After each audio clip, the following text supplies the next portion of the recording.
Por entre escombros e fumaça, o fogo invade o salão. Um incêndio criminoso encurralou filósofos antigos e seus discípulos. As labaredas borram de fuligem os rostos desesperados daqueles pensadores. Perdido num labirinto de chamas, um dos maiores filósofos da antiguidade tenta escapar com a ajuda de seus discípulos. A primeira escola de filosofia, matemática, astronomia e música estava em chamas. O filósofo que estava encurralado naquele grande incêndio marcou um novo rumo para a filosofia e ciência grega. Foi decisivo para o sistema filosófico de Platão e um acalento caro para a inspiração de Einstein. O legado deixado para a filosofia, música, astronomia e matemática fez com que alguns dos principais pensadores da tradição o considerassem como o homem mais importante da história. Olá, tudo bem com você? Eu sou Tiago Rodrigues, professor de filosofia, e vou te acompanhar na inspiradora jornada filosófica de hoje. Ao final, quero te mostrar como o tema dessa aula pode cair no Enem, num vestibular ou mesmo num concurso público mais específico. Numa importante cidade-estado grega chamada Samos, nasce o filósofo, matemático, astrônomo e músico que a deixaria famosa. Seu nome, Pitágoras. Após uma série de longas e importantes viagens pelo Egito e Babilônia, Pitágoras acumulou um vasto conhecimento que forneceu os alicerces para toda a sua filosofia. Ele retorna a Samos e logo depois, em meados de 530 antes da Era Comum, parte para Crotona, uma província da Magna Grécia, com o intuito de fundar seu projeto mais ambicioso, a Escola Pitagórica. Seus discípulos, conhecidos como pitagóricos, seguiam regras rígidas de conduta e uma rotina exaustiva de estudos aprofundados que iam desde filosofia e música a matemática e astronomia. Foi atribuído a Pitágoras a criação do termo filosofia, a junção de philos mais sofia, que é amor fraternal pela sabedoria, e a criação do termo matemática, que significa inclinado a aprender. Pitágoras chegou a conhecer Tales de Mileto, e com ele muitas reflexões foram organizadas em sua filosofia sobre o arqué, princípio universal de todas as coisas, como já vimos. Pitágoras, neste norte, evoca o número como um princípio de tudo. Vale aqui fazer uma distinção no conceito de número. Para Pitágoras, o número possuía forma e extensão matemática. O universo para ele é logos, harmonia e organização matemática. Essas formas e extensões numéricas regeriam toda a ordem, ritmo, regularidade e proporção harmônica no cosmos. A observação iniciada na física com um olhar matemático fez com que Pitágoras organizasse de forma contundente o seu teorema mais importante, o famoso teorema dos triângulos retângulos, em que o comprimento do quadrado da hipotenusa sempre poderá ser encontrado pela soma dos quadrados dos seus catetos. Esse teorema foi tão importante e revelador, sobretudo por sua utilização prática, que os pitagóricos o consideraram como sendo uma revelação divina para Pitágoras. A geometria não poderia ser a mesma que conhecemos sem esse teorema que o colocou no panteão dos filósofos mais importantes da história. A relação com a divindade era muito comum entre os pitagóricos, já que alguns deles reconheciam em Pitágoras traços do divino e alguns consideravam a escola pitagórica como uma seita secreta imersa em mistérios. Os pitagóricos se reuniam secretamente e suas descobertas deveriam ficar mantidas em segredo, compartilhada apenas entre eles. Usavam o pentagrama como símbolo geométrico em uma das mãos, como forma de identificar os pitagóricos. O pentagrama para eles era a representação máxima do infinito e da beleza, já que suas formas apresentavam os famosos retângulos de ouro em suas pontas, e o pentágono no centro.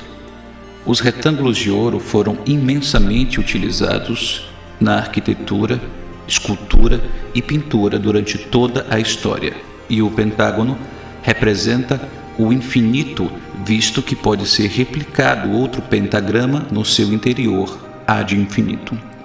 Pitágoras também era um músico muito talentoso e acreditava que a música era matemática pura, regida pelo número.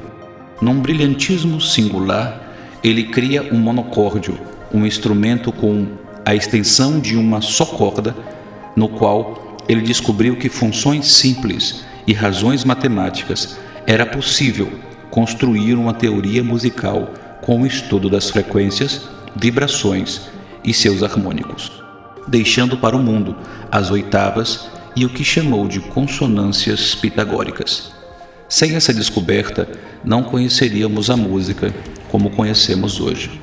Essa mesma música ressoa sobre nossos corpos, e a música que produzimos com razão harmônica tem o poder de purificar a nossa alma e nosso espírito e conduzi-lo para um caminho mais justo e salutar. Essa perspectiva vai influenciar toda a música da Renascença nos séculos que se seguirão, até o uso moderno da musicoterapia. Você deve se perguntar agora por que todas as religiões, das mais antigas às mais modernas, se utilizam da música em suas expressões litúrgicas. A harmonia do universo, para Pitágoras, também possuía música. O cosmo produzia música, ou seja, ele acreditava que o movimento ordenado dos astros produzia um som harmônico entre eles, compondo uma sinfonia perpétua no universo. Algo impossível aos ouvidos dos humanos, porque o som do movimento contínuo dos astros, segundo ele, participa de uma lógica não capturada pela audição humana. Essa teoria ele chamou de a música das esferas. Mas como seria possível se sabemos hoje que o som não se propaga no vácuo? O que vai realmente fundir a sua cabeça é uma descoberta recente da NASA. Depois da descoberta da radiação eletromagnética dos astros, a NASA criou radiotelescópios que são capazes de captar essa radiação eletromagnética produzida pelo movimento dos astros e decodificar para nossa percepção auditiva, dando origem a um ramo da ciência chamado radioastronomia. Os resultados sonoros dos movimentos dos planetas são surpreendentes. Vou deixar na descrição deste vídeo um link com esse som captado pela NASA. A partir de então, foi possível ouvir o que Pitágoras já havia dito 5 séculos antes de Cristo. Isso já era demais.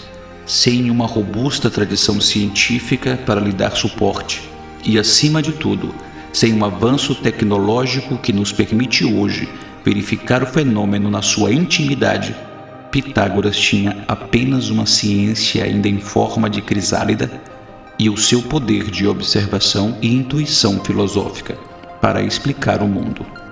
O pensador nu, face a face com o cosmos. Nessa época, muitos boatos envolveram Pitágoras e sua escola, e esses boatos e intrigas políticas começaram a dividir opiniões sobre a sua influência entre os cidadãos da cidade, sobretudo sobre os mais jovens. A situação fica insustentável, até que sua escola é incendiada com Pitágoras e seus discípulos dentro. Algumas fontes afirmam que ele pereceu no incêndio com seus discípulos mais velhos, enquanto os mais jovens se salvaram, e foram esses que continuaram o legado de Pitágoras. Os pitagóricos remanescentes perpetuam os conhecimentos adquiridos na escola pitagórica em publicações posteriores e vão influenciar os filósofos que estavam por vir. Quero deixar com você um curta da Disney, que tem inclusive aqui no YouTube. Vou deixar o link na descrição. Chama-se Donald no País da Matemágica. Lançado em 1959, foi disponibilizado na época para várias escolas e tornou-se um dos mais populares curtas educativos da Disney. No mesmo ano, foi indicado ao Oscar de melhor curta documentário. Vale muito a pena conferir. Se desejar se aprofundar e conhecer mais sobre os filósofos da natureza, como Pitágoras, vou deixar a indicação de um livro muito importante chamado Os Pré-Socráticos, da coleção Os Pensadores, tá? É sem dúvida uma excelente introdução ao tema. Vamos agora ao nosso desafio filosófico. Eu quero agora que você pause o vídeo e tente responder à questão. E logo após eu vou dar a resposta. Muito bem, gostei da sua linha de raciocínio. Excelente jornada até aqui, não? Espero que você tenha gostado do nosso passeio. Obrigado pela companhia e até breve.